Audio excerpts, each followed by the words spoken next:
हमारा धर्म हमारी शक्ति है। धर्म शक्ति चैनल पर आप सभी का स्वागत है।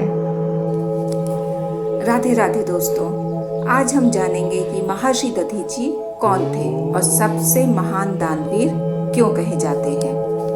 दधीची प्राचीन काल के परम तपस्वी और ख्याति प्राप्त तपस्वी थे। इनके जन्म के संबंध में अनेक कथाएं हैं। यास्क के मतानुसार ये अथर्व के पुत्र हैं। पुराणों में इनकी माता का नाम शांति मिलता है। इनकी तपस्या के संबंध में भी अनेक कथाएं प्रचलित हैं। इन्हीं की हड्डियों से बने वज्र से इंद्र ने वृत्तासुर का संहार किया था। कुछ लोग आधुनिक मिश्रिक तीर्थ यानी कि बिहार के सिवान जिले को इनकी तपोभूमि बताते हैं। इनका प्राचीन नाम दधच्य कहा जाता है। दधीची का कुल ब्राह्मण है। इनके पिता अथर्वा जी हैं और इनका विवाह घबिस्तिनी से हुआ था तथा पिपलाद इनकी संतान है। दधीची द्वारा देह त्याग देने के बाद देवताओं ने उनकी पत्नी के सती होने से पूर्व उनके गर्भ को पीपल को सौंप दिया था, जिस कारण बालक का नाम पिपलाद हुआ था। यास्क के मतानुसार दधीची की माता चित्ती और पिता अथर्वा थे, इसीलिए इनका नाम दधीची हुआ था। किसी पुराण के अनुसार यह कर्दम ऋषि की कन्या शांति के गर्भ से उत्पन्न अथर्वा के पुत्र थे। दधीची प्राचीन काल के परम तपस्वी और ख्याति प्राप्त महर्षि थे। उनकी पत्नी का नाम घबिस्तिनी था। महर्षि दधीची वेद शास्त्रों आदि के पूर्ण ज्ञाता और स्वभाव के बड़े ही दयालु थे। अहंकार तो उन्हें छू तक नहीं पाया था। वे सदा दूसरों का हित करना अपना परम धर्म समझते थे। उनके व्यवहार से उस वन के पशु पक्षी तक संतुष्ट थे जहाँ वे रहते थे। गंगा के तट पर ही उनका आश्रम था। जो भी अतिथि महर्षि दधीची के आश्रम पर आता, स्वयं महर्षि दधीची और उनकी पत्नी अतिथि की पूर्ण श्रद्धा भाव से सेवा करते थे। यूं तो भारतीय इतिहास में कई दानी हुए हैं, किंतु मानव कल्याण के लिए अपनी अस्थियों का दान करने वाले मात्र महर्षि दधीची ही थे। देवताओं के मुख से यह जानकर कि मात्र दधीची की अस्थियों से निर्मित वज्र द्वारा ही असुरों का संहार किया जा सकता है, महर्षि दधीची ने अपना शरीर त्याग कर अस्थियों का दान कर दिया। लोक कल्याण के लिए आत्म त्याग करने वाले लोगों में महर्षि दधीची का नाम बड़े ही आदर के साथ लिया जाता है। पुराणानुसार यह शुक्राचार्य के पुत्र थे। महर्षि दधीची तपस्या और पवित्रता की प्रतिमूर्ति थे। भगवान शिव के प्रति अटूट भक्ति और वैराग्य में इनकी जन्म से ही निष्ठा थी। कहा जाता है कि एक बार इंद्रलोक पर वृत्तासुर नामक राक्षस ने अधिकार कर लिया तथा इंद्र सहित देवताओं को देवलोक से निकाल दिया गया। सभी देवता अपनी व्यथा लेकर ब्रह्मा, विष्णु व महेश के पास गए, लेकिन कोई भी उनकी समस्या का निदान ना कर पाया। बाद में ब्रह्मा जी ने देवताओं को एक उपाय बताया कि पृथ्वी लोक में दधीची नाम के एक महर्षि रहते हैं। यदि वे अपनी अस्थियों का दान कर दें तो उन अस्थियों से एक वज्र बनाया जाए। उस वज्र से वृत्तासुर मारा जा सकता है, क्योंकि वृत्तासुर को किसी भी अस्त्र शस्त्र से नहीं मारा जा सकता। महर्षि दधीची की अस्थियों में ही वह ब्रह्म तेज है जिससे वृत्तासुर राक्षस मारा जा सकता है। इसके अतिरिक्त और कोई दूसरा उपाय नहीं है। देवराज इंद्र महर्षि दधीची के पास नहीं जाना चाहते थे, क्योंकि इंद्र ने एक बार दधीची का अपमान किया था, जिसके कारण वे दधीची के पास जाने से कतरा रहे थे। माना जाता है कि ब्रह्म विद्या का ज्ञान पूरे विश्व में केवल महर्षि दधीची को ही था। महर्षि मात्र विशिष्ट व्यक्ति को ही इस विद्या का ज्ञान देना चाहते थे। इसीलिए इंद्र ब्रह्म विद्या प्राप्त करने के परम इच्छुक थे।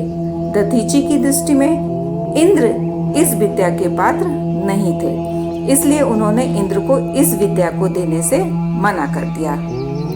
दधीचि के इनकार करने पर इंद्र ने उन्हें किसी अन्य को भी यह विद्या देने को मना कर दिया और कहा कि यदि आपने ऐसा किया तो मैं आपका सिर धड़ से अलग कर दूंगा।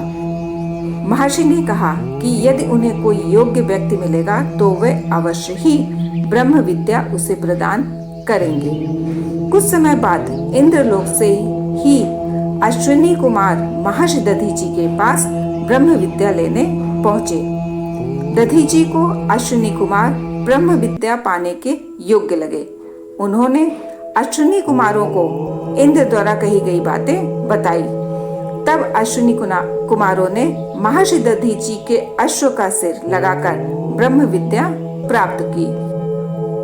इंद्र को जब यह जानकारी मिली तो वह पृथ्वी लोक में आए और अपने घोषणा के अनुसार महर्षि दधीचि का सिर धड़ से अलग कर दिया। अश्विनी कुमारों ने महर्षि के असली सिर को फिर से लगा दिया। इंद्र ने अश्विनी कुमारों को इंद्रलोक से निकाल दिया। यही कारण था कि अब इंद्र महर्षि दधीचि के पास उनकी अस्थियों का दान मांगने के लिए आना नहीं चाहते थे। वे इस कार्य के लिए बड़ा ही संकोच महसूस कर रहे थे। देवलोक पर वृत्तासुर राक्षस के अत्याचार दिन प्रतिदिन बढ़ते जा रहे थे। वह देवताओं को भांति भांति प्रकार से परेशान कर रहा था। अंततः देवराज इंद्र को इंद्रलोक की रक्षा और देवताओं की भलाई के लिए अपने सिंहासन को बचाने के लिए देवताओं सहित महर्षि दधीचि की शरण में जाना ही पड़ा। महर्षि दधीचि ने इंद्र को पूरा सम्मान दिया और आश्रम आने का कारण पूछा। इंद्र ने महर्षि को अपनी व्यथा सुनाई तो दधीचि ने कहा कि मैं देवलोक की रक्षा के लिए क्या कर सकता हूँ। देवताओं ने उन्हें ब्रह्मा, विष्णु और महेश जी की कही हुई बातें बताई तथा उनकी अस्थियों का दान मांगा। महर्षि दधीचि ने बिना किसी हिचकिचाहट के अपनी अस्थियों का दान देना स्वीकार कर लिया। उन्होंने समाधि लगाई और अपनी देह त्याग दी। उस समय उनकी पत्नी आश्रम में नहीं थी। अब देवताओं के समक्ष ये समस्या आई कि महर्षि दधीचि के शरीर के मांस को कौन उतारे। इस कार्य के ध्यान में आते ही सभी देवता सहम गए। तब इंद्र ने कामधेनु गाय को बुलाया और उसे महर्षि के शरीर से मांस उतारने को कहा। कामधेनु ने अपनी जीभ से चाट चाट कर महर्षि के शरीर का मांस उतार दिया। अब केवल अस्थियों का पिंजर ही रह गया था। महर्षि दधीचि ने तो अपनी देह देवताओं की भलाई के लिए त्याग दी, लेकिन जब उनकी पत्नी गभस्तिनी वापस आश्रम में आई तो अपने पति की देह को देखकर विलाप करने लगी तथा सती होने की जिद करने लगी। तब देवताओं ने उन्हें बहुत मना किया क्योंकि वह गर्भवती थी। देवताओं ने उन्हें अपने वंश के लिए सती न होने की सलाह दी, लेकिन गभस्तिनी नहीं मानी। तब सभी ने उन्हें अपने गर्भ को देवताओं को सौंपने का निवेदन किया। इस पर गभस्तिनी राजी हो गई और अपना गर्भ देवताओं को सौंपकर स्वयं सती हो गई। देवताओं ने गभस्तिनी के गर्भ को बचाने के लिए पीपल को उसका पालन पोषण करने का दायित्व दिया। कुछ समय बाद वह गर्भ पलकर शिशु हुआ तो पीपल द्वारा पालन पोषण करने के कारण उसका नाम पिपलाद रखा गया। इसी कारण दधीचि के वंशज दाधीच कहलाते हैं। महर्षि दधीचि के बारे में उत्तर प्रदेश के सीतापुर जिले में दधीचि कुंड और दधीचि जन्मस्थली मंदिर भी है। आशा करती हूँ कि आपको यह वीडियो पसंद आया होगा। आप सब अपने सुझाव अवश्य बताया कीजिए, जिससे हमें और अच्छा करने में मदद मिलती है। आप और आपके परिवार पर राधा रानी की कृपा सदैव बनी रहे। राधे राधे दोस्तों।